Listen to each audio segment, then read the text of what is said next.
Hi everybody, thanks for joining me today on painting our series of green things that I found during our summer walks. This one we found on the sidewalk. I was walking with my grandchildren and we were looking at a highway of ants in a crevice in the sidewalk, and one of my grandchildren saw this little guy. And when I say little, he is tiny. So I'm going to have one of them put their finger next to this little guy so we can get some perspective on how tiny he is.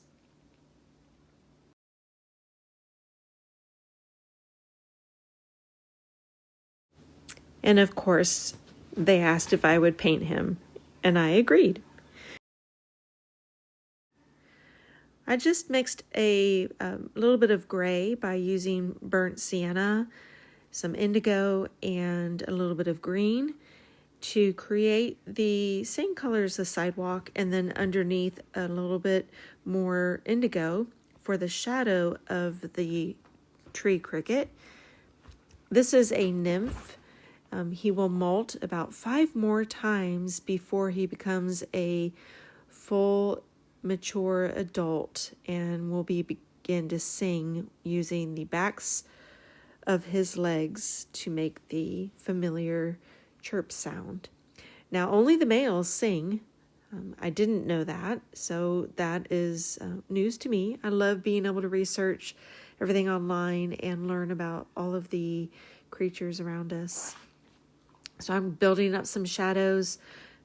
If you notice, the sidewalk had some little white pebbles in it, so I'm just kind of mimicking that. I'm not putting too much focus on it, just kind of giving some dimension to the sidewalk.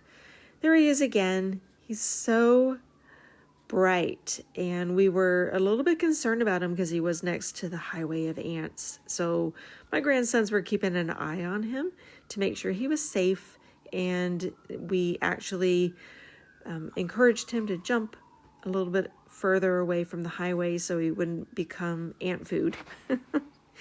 There's one of their fingers again, or 2 of their fingers.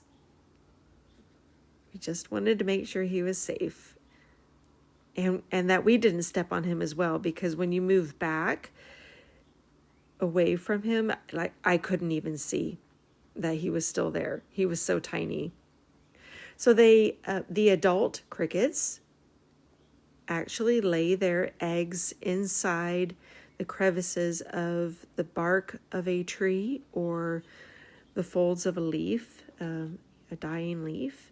The eggs mature around May and June, and that's when we start to see the little nymphs. I don't know if he's supposed to be out of the tree yet, but we were making sure that he was okay. So I'm building up a little bit more shadow underneath him. It's much easier to do this before you take off the masking fluid because it'll have a bigger effect. Because once I do that, I'll come in with the lime green using lemon yellow and hooker's green, and it will have a more dramatic effect.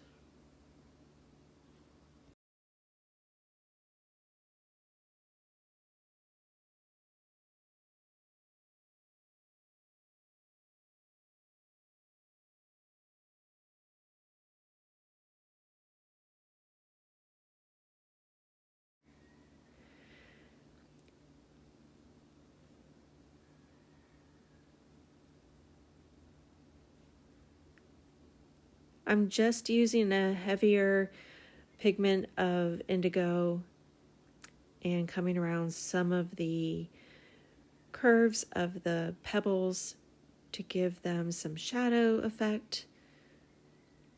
Another technique I used on the sidewalk was to put some pigment of the same gray color that I used earlier for the sidewalk and tap it on a paper towel and then roll it across my paper and give it a dry brush effect. And that just kind of gently drags that color across and gives that a more of a uncontrolled look, but that's part of the sandy effect we were looking for. Now I'm coming in, I'm going to wet down the white part of the cricket that was protected by the masking fluid, so that when I add my pigment, it will spread evenly across the body of the cricket.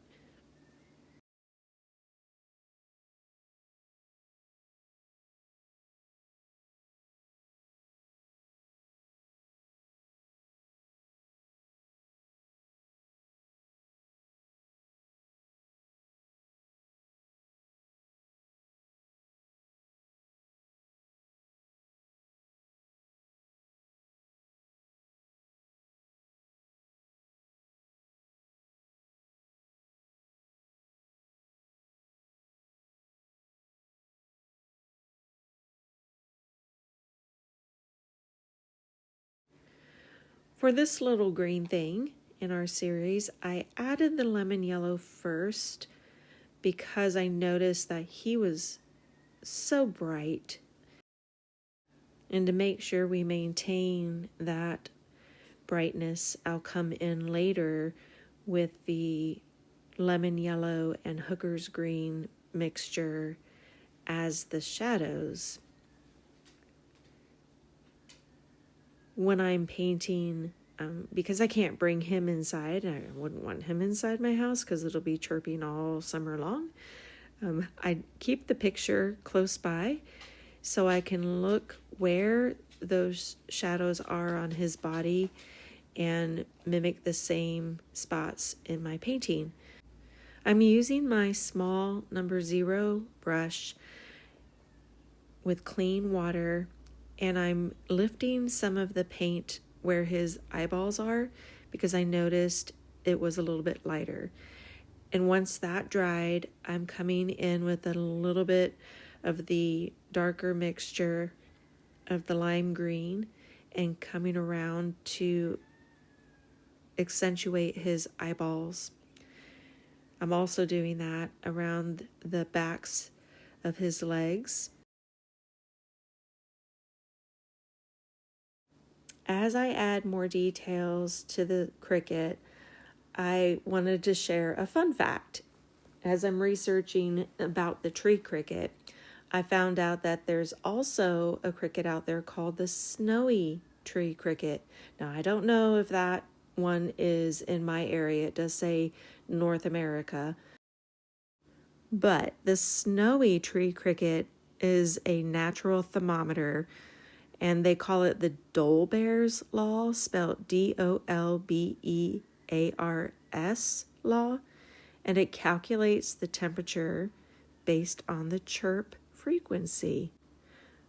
By counting its chirps every 15 seconds and adding 40 will give you the approximate temperature in Fahrenheit. Okay, now this is why I love animals. This is why I love nature. And this is why, like, for thousands of years, we made it without the internet and without technology and without thermometers. They had crickets.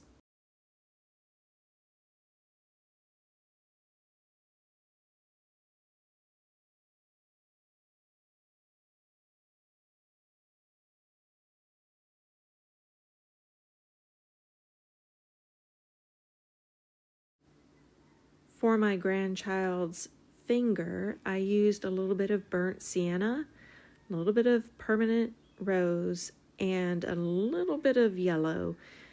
And I just mixed the three until I got the skin tone that I wanted. Depending on your skin tone, it would vary between those three typically. There are a lot of charts online that you can look at to determine your skin tone and, adjust as necessary. I added a little bit more of the permanent rose for the fingertip under the nail because he was pressing down, and that caused some of the redness to show a little bit more, so I added that. And then I'll add a little bit of the burnt sienna mixture for shaping the fingernail.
Added a touch of indigo for the shadow under the fingernail, and taking off the tape, which is always a painter's favorite part.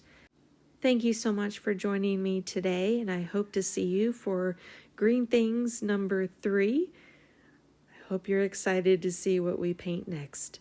Have a great day. Bye-bye.